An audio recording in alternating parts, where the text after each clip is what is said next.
안녕하세요. 피부명리 감명 실전 비결.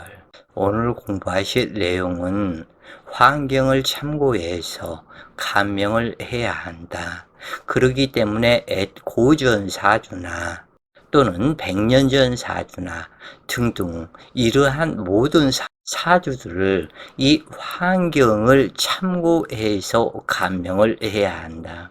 이 부분은 한두 번 이야기하는 것이 아닌 여러 번 이야기했을 것이다.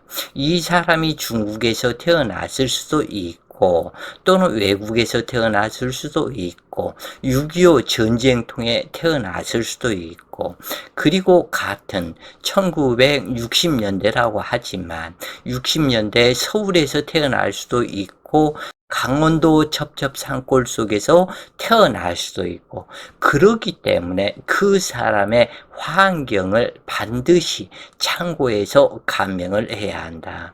오늘 공부할 주요 내용은 배우자의 부정음란을 판단하는 방법, 이 부분을 이렇게 제목으로 정했는데 이 부분이 또한 문제가 있겠더라. 그래서 환경을 판단해야 한다. 이렇게 글을 다시 정하게 되었는데 남명사주에 재성이 시신일지라도 구운겁쟁제, 이 재성이 명암합이 되었거나 또는 비겁 과다한 사주에서 명합합이 되겠죠. 이 재성이 아니면은 나의 인수와 합이 되겠죠.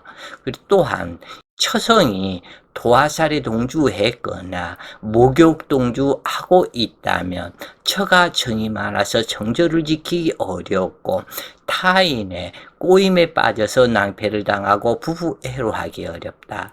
또한 재성이 타간지와 합하여 오행이 변할 경우 그 처가 다른 곳에 정을 주거나 부정하기 쉽다. 그러나 오행이 변해서 시신이 되었다면 기란 것이고 오행이 변해서 기신이 되었다면 더 흉한 것이다. 그러나 대체로 특징적으로 정이 많은 나의 배성이 될 수가 있다.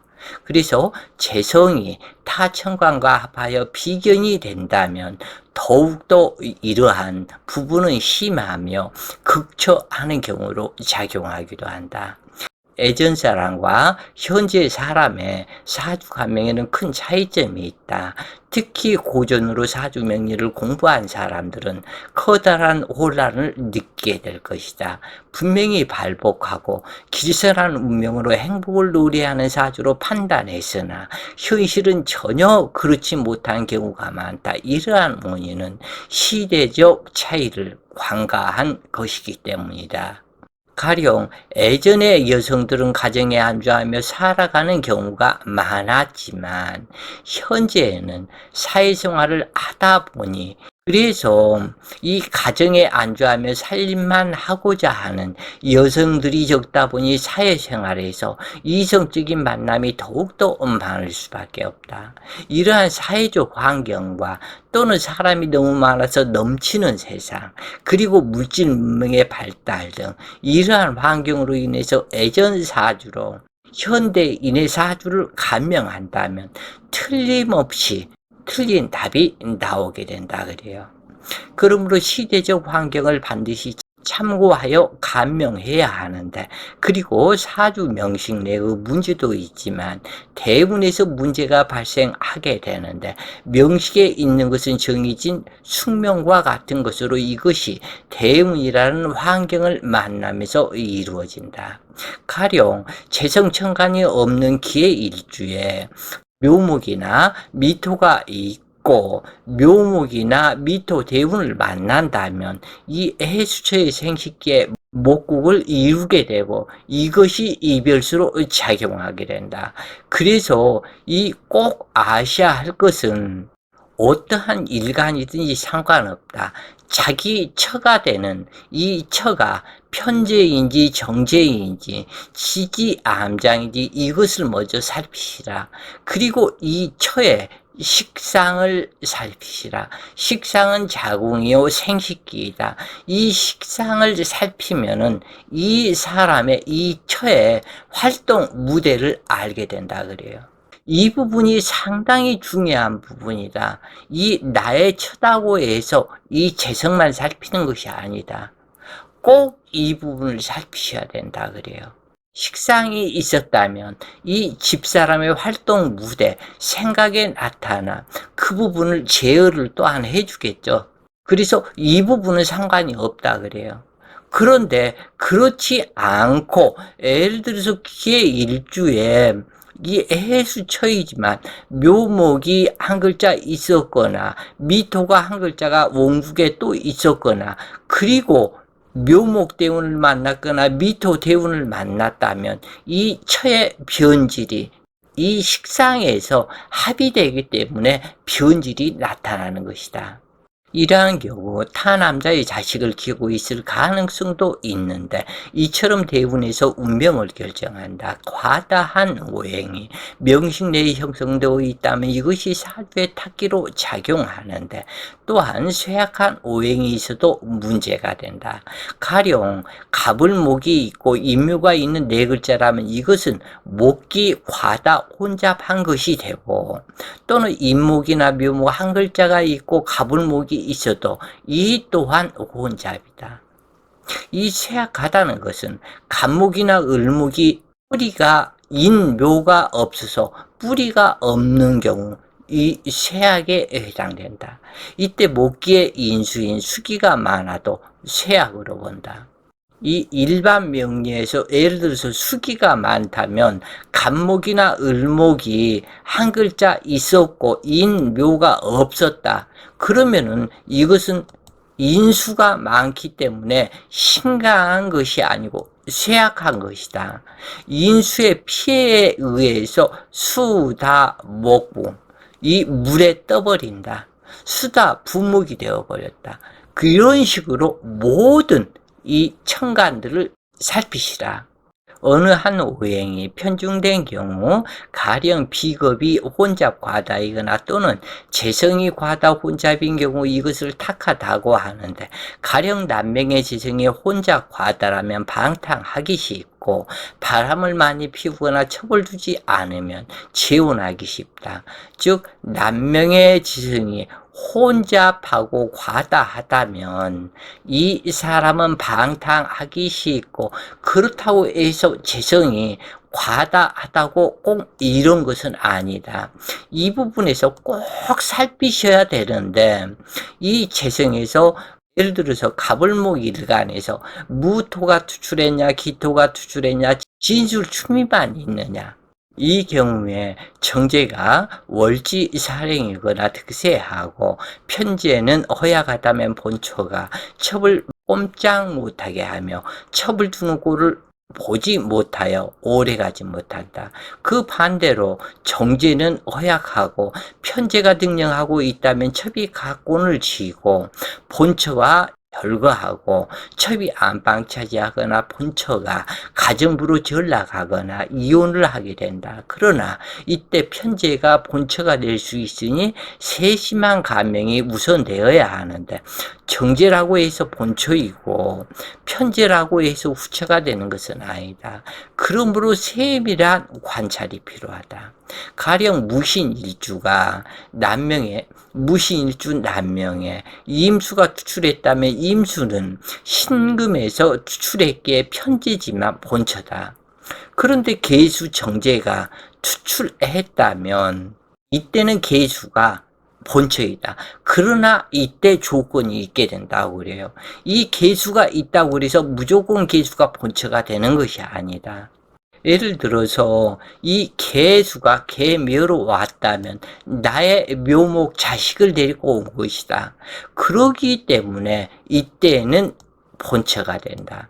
이처럼 정편제나 정평관에서 수많은 변화가 발생하니 세심한 관찰이 필요하다.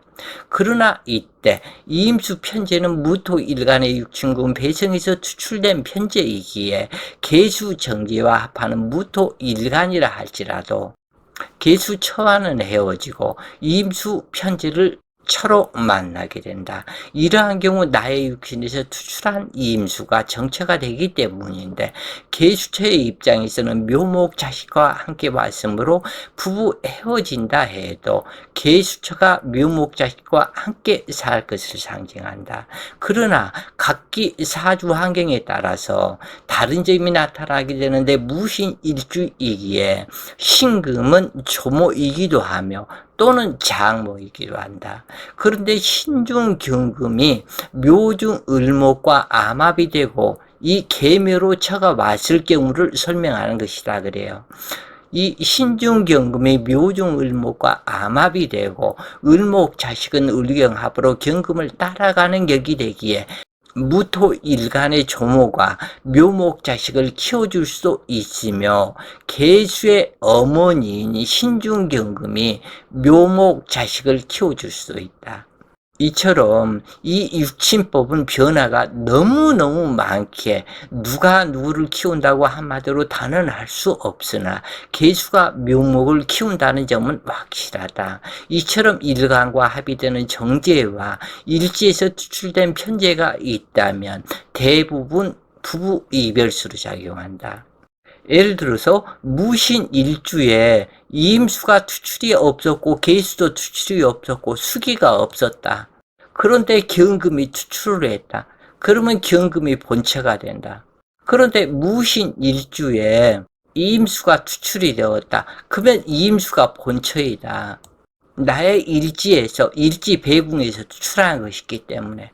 그런데 이 이임수가 투출이 없고 계수가 투출이 되었다. 그러면 계수가 본처이다.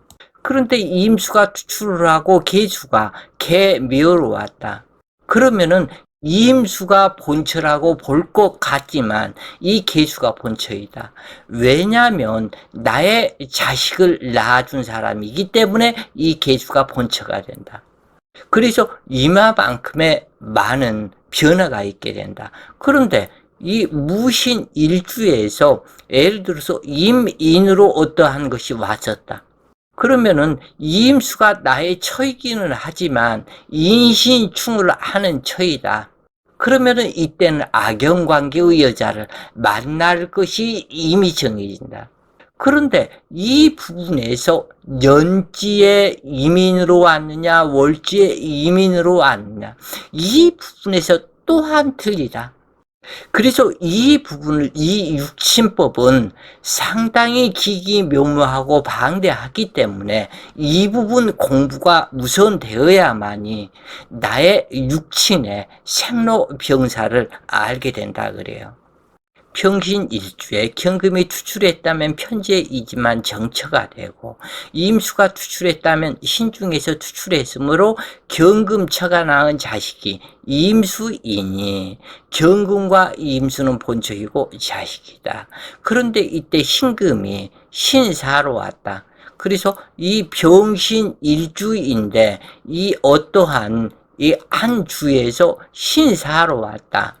그러면은 이 병화와 신금이 천합 들어가고 신금과 사화가 지합이 들어가죠.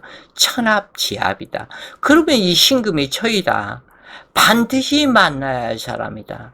신금도 처이고, 그런데 이거에서 경금이 투출되었다면 이 경금도 처이고 신금도 처가 된다. 이때는.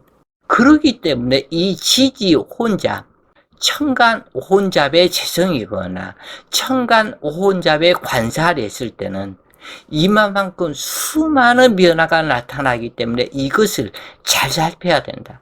완전히 나하고 합신을 해서 나를 죽이는 글자가 재성이거나 아니면 관살이 얼마든지 될 수 있기 때문이다.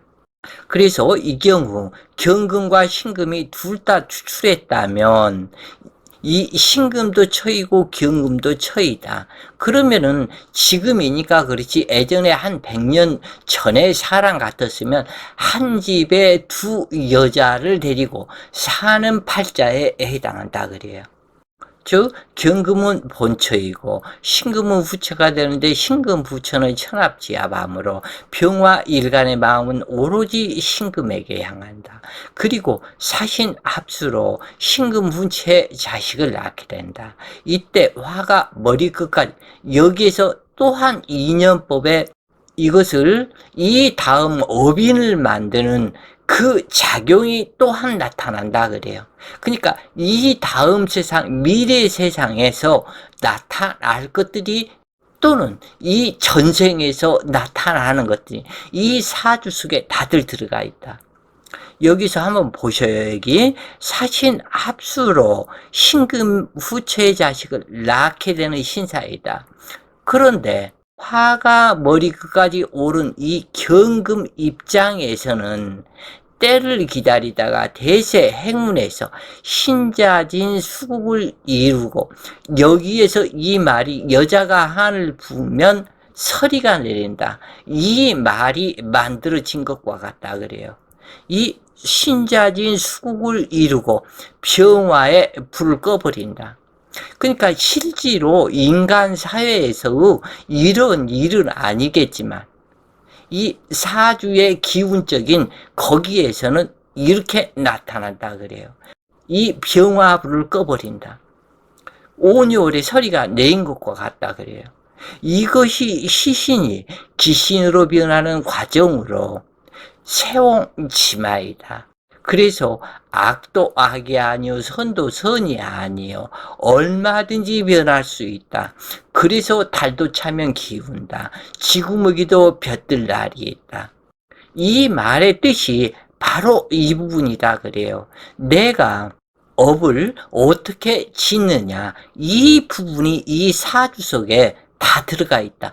그런데 이것을 설명을 해드릴 수가 없다. 어떠한 사주를 본다고 그래도 이 통변을 해가지고 잘못된 그 사람의 마음속에 끌어옴의 법칙을 만들어버리면 안 되기 때문에 필자가 될 수 있으면 말을 하지 않고 속으로만 그럴 수밖에 없다.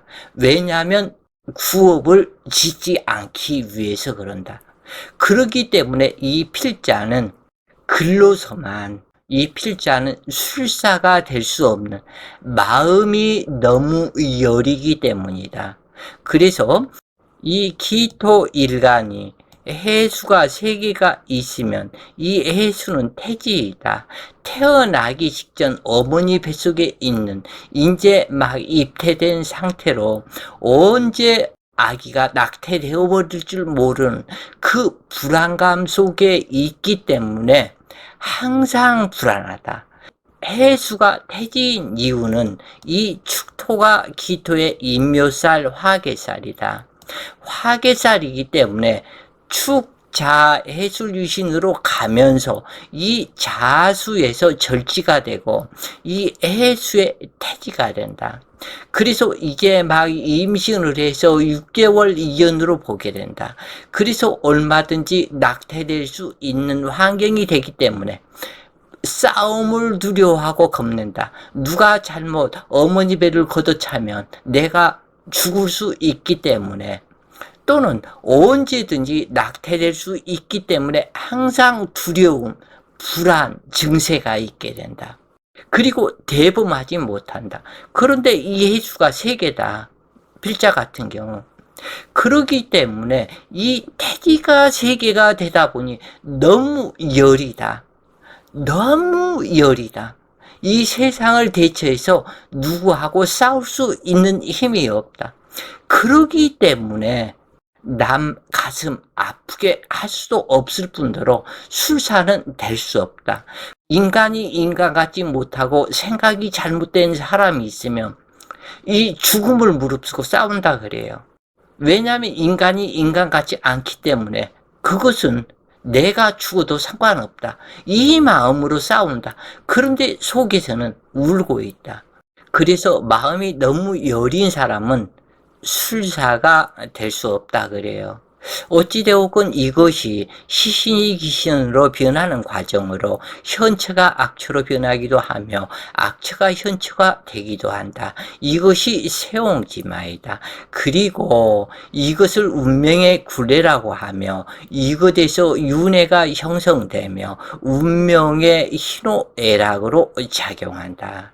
자, 오늘 공부가 번님들 공부에 많은 도움이 되었길 바라며, 자, 오늘도 좋은 시간 되세요. 파이팅!